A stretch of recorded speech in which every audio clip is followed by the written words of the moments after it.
Right, so we talked a little bit about some of the things that I'm going to show you photos of, but you can see the pictures of them. And Curtis covered quite a bit of what we're going to do about toilets, but never mind. We want to hear more about them.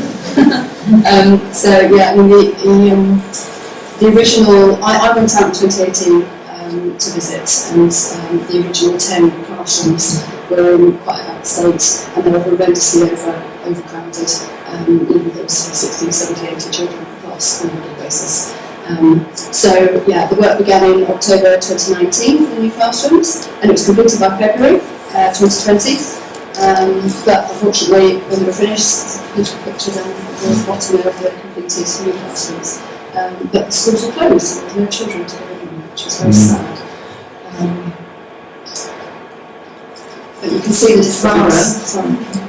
I will show you. Projector works. You can see the difference between the classrooms as they were before. This was in COVID, so they were spaced out into the room they would normally be, but far more spacious and fewer children. Fewer children per class. That's a good thing.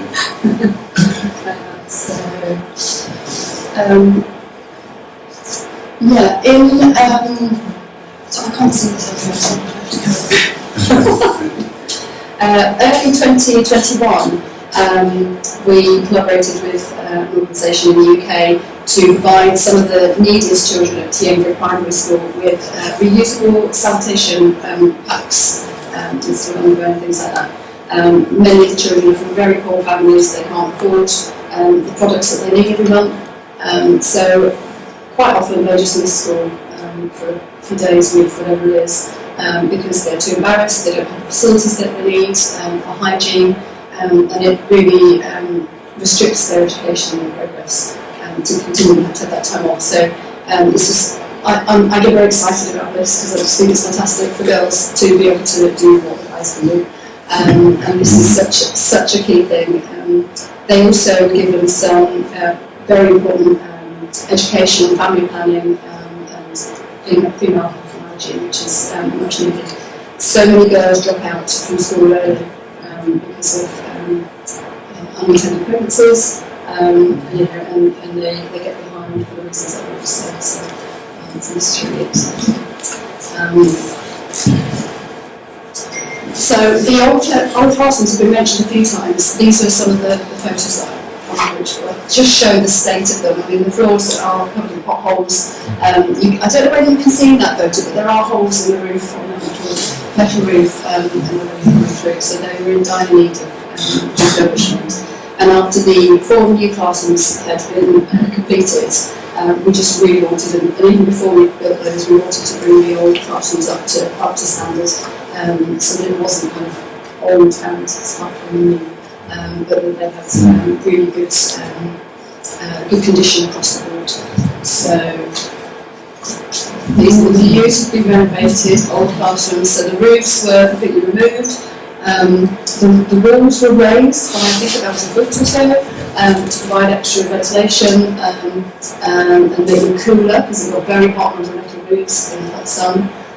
So they had new roofing. The floors were completely redone. They had new windows. What else? Yeah, there was broken electrical sockets in the classrooms, so replaced, more lighting, so that they could be used later in the day when it starts to get dark. And the furniture was in a horrendous state, so the furniture was also replaced with new desks. So you can see the rafters and the roof on that top right hand corner, but actually we put a suspended ceiling in on all the classrooms as well, so they have proper ceiling board footings as well. So yes, and we were absolutely astounded by the speed at which, when we gave the go-ahead in December 2020, George got straight on with the work, the foundations were laid within a week or something. It was really looking at the microphone. And by January, when the schools were ready to go back, they were completed. So yeah, it was fantastic and really exciting to see it such a massive improvement in such a short space of time. Alice, just a few words from Alice after this. She said, "God has been faithful to us. Receive our heartfelt gratitude for your limitless support to the school. This morning has a marvellous place in it, and we owe it all to God and you. The pupils and teachers are overjoyed as they enjoy the comfort of the splendidly renovated classrooms. Thank you for this. You are a real blessing to this school. New classrooms, vents and gates, reliable flow of water. This was before the toilets were also included. By God's grace, it has so happened. Thank him for his commitment and love for his work. So I just thought it was lovely to hear Alice's words. We are so grateful. These were the original toilets. Again, in a horrendous state. We saw a little bit from the video. They have 4 boys' toilets and 4 girls for a school with over 900 pupils. A lot of time was wasted, particularly for the girls, as we all know, as girls. We take longer in the toilet, there's always a queue, it's very annoying. But the girls were missing time from the lessons because they were still waiting to go to the loo at break times. Buildings were crumbling down, really in desperate need of replacing. So work for the new toilet started in September 2021. I think you saw it was better, you could see better in the video actually. Fantastic. 2 blocks of 5 toilets each, girls' block and boys' block, both with accessible toilets, which means that the school is now more suitable for children that have mobility needs. Tim mentioned as well about facilities for the girls. For the boys as well, but particularly for the girls, that they have washing facilities there that are appropriate, means that they can stay in school. I was quite excited to see this next photo. Was it you were saying, Mike, about the ground? Yes. This isn't for the classrooms, this is for the toilets. This is Philemon in his reverend role, consecrating the ground and pick the proper's head in the clerical robes, which is just lovely. The commissioning ceremony, which took place in March 2022 this year, when the toilets were blessed, and it's very exciting. Sorry, I didn't make you focus there. It's gone. So lots of improvements at the school. Back to CBCH, there's been a few things going on there as well. I understand earlier this year there was a little bit of an accident when Peter and others visited the school. The ramp into the school, into the home, is incredibly steep, and a lot of taxis, I think, have almost lost their back bumper going in because of the gradient. So it's kind of been talked about, on and off for a while, and, is it that urgent really? And then there was a little bit of an accident where unfortunately the guard light was taken out. Fortunately nobody was hurt, but we did realise actually it's time to do something about this, make it safer and more accessible. So the gradient's been reduced and the gates are moved back to allow for that, which it was needed. Sort of the new entrance way. We've mentioned already the feeding programme, so this is the feeding programme for up to 100 children each day. It's been going on since the beginning of COVID. And that's at the CBCH. Plates of beans. But also more recently, earlier this year, Alice, the head teacher at the school, was wanting to do something similar because there were still children at Tip's school who were going hungry. So we were able to take up to 100, but with a school of 900, so a lot of poor families, so there was a lot of hungry children still. So she was charging about 13 pence per plate for some families, for some of those other hungry children to have lunch at the school. But sadly, there's still more that were going without because they couldn't even afford the 13 pence per day, which is heartbreaking.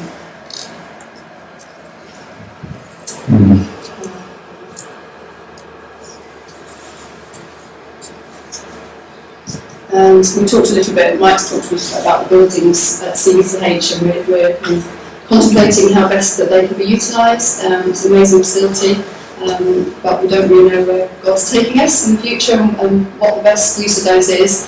But something we've been starting to do is to provide training and learning for the families of local children to help improve their skills, life skills, and parenting courses and things. And we've also been considering entrepreneurial business training. So a lot of parents don't have an employed job, but they work for themselves. So it might be selling things that they've grown, or making things that they sell at the market. So just enabling them with skills that will help them to improve what they're able to make from their business, whatever it might be. And just to empower them as well to set up and grow businesses. So this is very early days. I don't think that's actually started, isn't it? Yeah, it's getting there. It's getting there. So yeah, if you could really pray about that, please, and just that it would have a really good uptake, and that it would be meeting the needs of those adults. So we continued supporting children through COVID. We may not have been living in the home, but we were continuing to support them through their education. 3 years ago, we decided to help support some of the children that were in the community. So at the time, we still had the children resident in the home, and we wanted to look outside and towards the community and see if we could provide similar support to children who were living with their families in the community. So we took on 10 new children, and we committed to support them through their education as far as they're able to go, be that vocational training or university, and also providing support with any medical issues that they might have, clothing, school uniforms, shoes, that sort of thing. So this is the 6 of them, those 10 we took on 3 years ago at the top, and more recently they're getting bigger, but they're obviously very happy to be in their uniforms and go to school. I don't know if you've had a chance to look at the store at the back, but we've got some little brooches which are a pair of shoes. And it's all very well having a uniform, being able to pay to go to school, but if you don't have school shoes, you won't be allowed to come to school. So the school shoes in themselves are vital, and any parents will know how fast kids' feet grow. So it's quite expensive to keep those children in shoes. So if you would like to donate some money towards paying for pairs of shoes for the children, we'd be very grateful, and you may take a little badge that you can then use as a talking point to tell your friends what that's all about and how important that is to these children.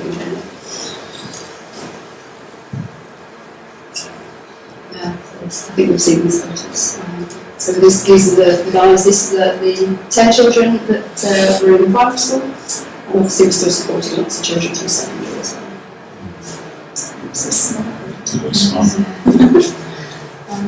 We've also been asking for sort of donations like alternative Christmas presents. So I think it was last Christmas, we got a fantastic response to that, and we were able to provide several families with goats and chickens, which is another way that they can not only provide a little bit of extra food and nutrition for their families, but it's a way in to being able to gain some money to sell the milk, sell the eggs, and that's another kind of step on the ladder of creating business income for themselves. Earlier this year, Peter and one of our trustees, and Suzanne, she's going to come and tell you a little bit about that later, I think, were able to visit. So it's been 3 years since the last visit, 2 years, and it was just, I'm sure, fantastic for them to go and see the children face to face, renew friendships, make new friends, and just have an opportunity to reconnect. I don't know, many of you may have heard of a little boy called Boaz, in the middle there with his mum, who's really been on our hearts the last year. He came to our attention because one of his siblings was being supported by us, and we heard that this little boy was at home with his mum.